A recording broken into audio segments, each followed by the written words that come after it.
Early in life, we humans begin to develop a defensive and self-protective side to our personality. We cultivate a sense of personal physical space that we don't want others to cross. We establish a feeling of personal dignity, resisting people who try and coerce us into doing things we don't want to do. We learn that people are constantly observing, judging, appraising, gossiping, and maybe even conspiring against us. Eventually we understand that people are always trying to get something from us. They want our time, our money, our ideas, or our labor. It's only natural that we resist those whom we feel might be trying to take advantage of us. All this makes us become guarded and defensive. We set up inner boundaries to protect ourselves. After all, if we don't watch out for ourselves, who will? Under certain circumstances, these defenses can come tumbling down. For example, those times when we bond with our friends, or maybe we get caught up in the spirit of a group and are not judged but accepted for who we are. But our defenses come down most significantly when we fall in love and the feeling is returned. Under the spell of love, we let go of our ego and our normal stubbornness. We give the other person unusual influence over our willpower. During these times we are not judged and we feel inwardly secure. We relax, seeing a reflection of ourselves in others. We feel validated. Creating this feeling of validation in others is the golden key that will soften their resistance and get them to lower their guard. By giving people the validation they crave and lowering their defenses, we have great power, opening up the doors to persuasion. The fine art of persuasion is a necessary skill for everyone. We cannot thrive, or even survive in this highly competitive world without possessing some measure of the power of persuasion. The key to making this happen in a realistic and strategic manner is to fully understand a fundamental law of human nature. This law is as follows. People have a perception about themselves we shall call their self-opinion. Their self-opinion may or may not be correct, it doesn't matter. What matters is how people perceive their own character and worthiness. There are three qualities to people's self-opinion that are nearly universal among all of us. We believe, I act of my own free will. I am intelligent in my own way. And I am basically good and decent. This is how people see themselves. It's important to remember this when we try and influence anyone. We need to make an appeal to their independence, intelligence and basic goodness to soften their resistance. If you try and influence someone in a way that violates any one of these three universals, their defensive walls will go up and they will close their minds to your ideas. Along with these universal self-opinions, people have more personalized self-opinions that serve to regulate their particular insecurities. For example, I am very self-reliant, or I am a tough guy, or I am a rebel, or I have good taste. Implied in these various self-opinions is a feeling of superiority in this one area. I have good taste, my taste is superior to yours. Many of these types of self-opinions are related to development issues in early childhood. It's important that we recognize these personalized self-opinions in ourselves and others. We are quick to dismiss any idea that is in conflict with our self-opinion. What that means is that if you try to persuade or influence someone in a way that clashes with their self-opinion, they will resist you. To persuade someone, we must work in harmony with their self-perception. Our self-opinion determines how we think, shaping our ideas and values.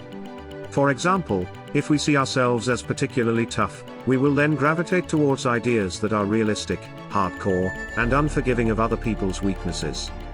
If in this particular scenario we also happen to be Christian, we will emphasize the parts of Christianity that are aligned with our tough self-image. Like the doctrines of self-reliance, tough love, or the need to destroy our enemies. Despite what we may think, our values do not stand alone, but are a reflection of our self-opinion.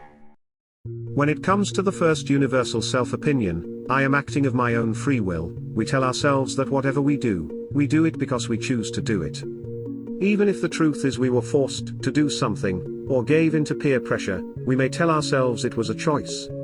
If we are ever obviously forced to do something we don't want to do, we will deeply resent it. The point is we feel the need to constantly assert our free will.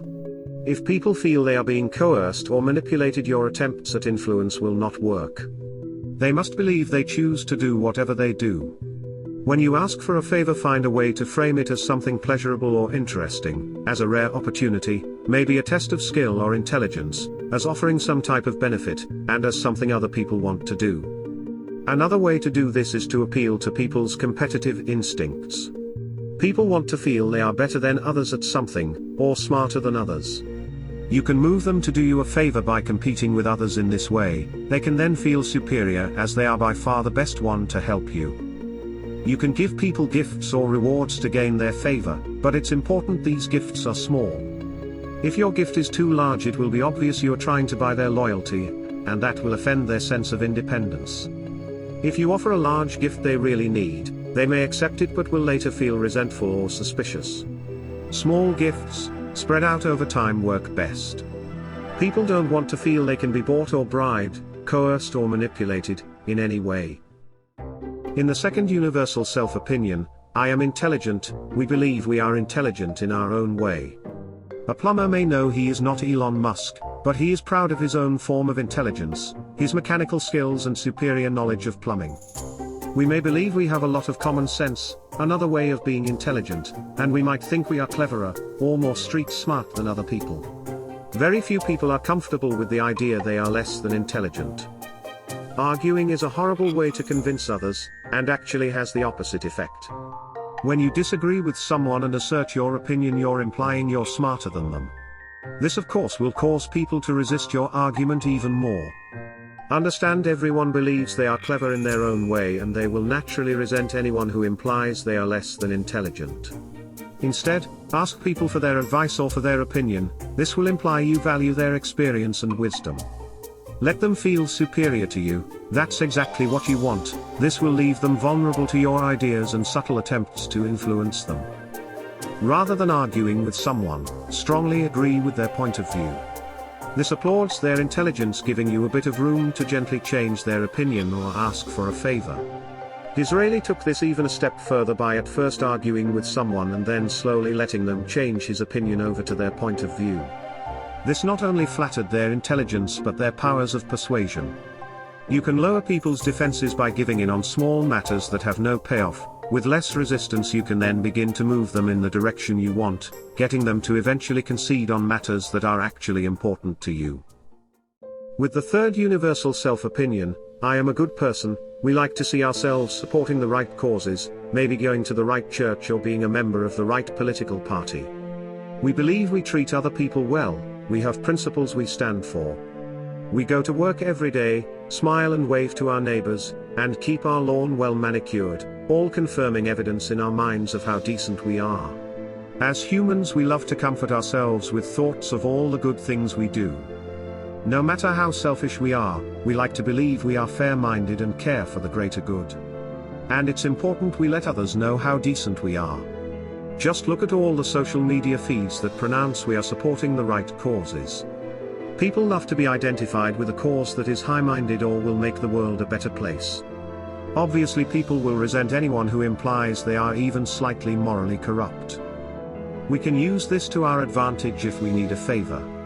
Train what you are asking for as part of a larger cause. Instead of having to beg them, get them to want to join your cause by framing it as popular and beneficial for the greater good. If you need a favor from someone, don't remind them of the past favors you've done for them. People may be grateful at the time for a favor, but over time gratitude wears thin as it reminds them of their helplessness, their dependence on others. Instead, flip it around, remind them of the favors they've done for you in the past. This will reinforce their self-opinion that they are indeed a generous and decent person. They will want to live up to this self-image and do you the favor. The same type of effect is created if you suddenly forgive your enemy and make an obvious effort to get along. This will stir up their emotions and they will feel obligated to live up to your high opinion of them. Another approach is to commit a minor offense and then ask for forgiveness. This implies they are morally superior, a position people love to occupy. These feelings leave them open to your subtle influence. Whenever you try to convince people of something, one of three things will happen. First, you might unintentionally challenge an aspect of their self-opinion. If the discussion turns into an argument, you might make them feel stupid. Second, as you try and convince them, you can leave their self-opinion unaffected. This keeps the door open but you have not persuaded them. And third, you can actively validate their self-opinion as you try to convince them. When you do this, you are fulfilling one of people's greatest emotional needs. We can all imagine we are independent, intelligent and decent, but we rely on other people to confirm it. The world can be a harsh competitive place which gives us nagging self-doubt. We rarely get this validation we crave, and when we give it to others it has the same effect as when we bonded with friends, connected with a group or fell in love. It allows people to relax, drop their defenses, and open their mind. You can have a loosening up effect on almost everyone you encounter by working with, not against their self-opinion. What we need to do is give people a feeling of inner security. Mirror their values. Show that you like and respect them. Make them feel you appreciate their wisdom by asking them their view on an issue. Focus on them, let them do the talking and be the star of the show. Make them feel safe and secure around you, create an atmosphere of mutual warmth. Get them to laugh along with you to generate a feeling of rapport. Keep in mind, if your feelings are fake, this probably won't work. This is one reason empathy is so important. Exercise your empathy, getting inside their perspective so your feelings for them are genuine. Try to really understand them, without judgment. These efforts will resonate within them, making them feel accepted, and the walls will come down. Practice confirming people's self-opinion often enough and it will become the way you naturally interact with others, giving you great power. Finally, the greatest obstacle you face in developing these skills comes from the cultural prejudice against the idea of influencing others. First of all, understand that we humans cannot stand feelings of powerlessness. Without some influence over our affairs and the people in our lives, we become miserable. Influence requires empathy and connecting with others, which takes effort. Most people simply want to be themselves or do nothing. They are too lazy to do the work required for strategic influence, and they justify this to themselves as some great moral choice. Those who feel we should be honest and transparent with everyone we meet are just reflecting their angelic self-opinion. That self-opinion clashes with the idea that they have a need for influence. These types of people often try to get their way by being passive-aggressive, pouting, or making others feel guilty. The truth is, we cannot avoid influencing others. People will read attempts at influence into everything we do, and for good reason. Everything we say or do is examined by others for clues as to what our intentions may be. As social animals, these are the games we play, whether we are conscious of it or not. Since the game of influence is unavoidable, it makes more sense to become skillful at it than to live in denial. And in the end, being good at influence will have a better effect on society.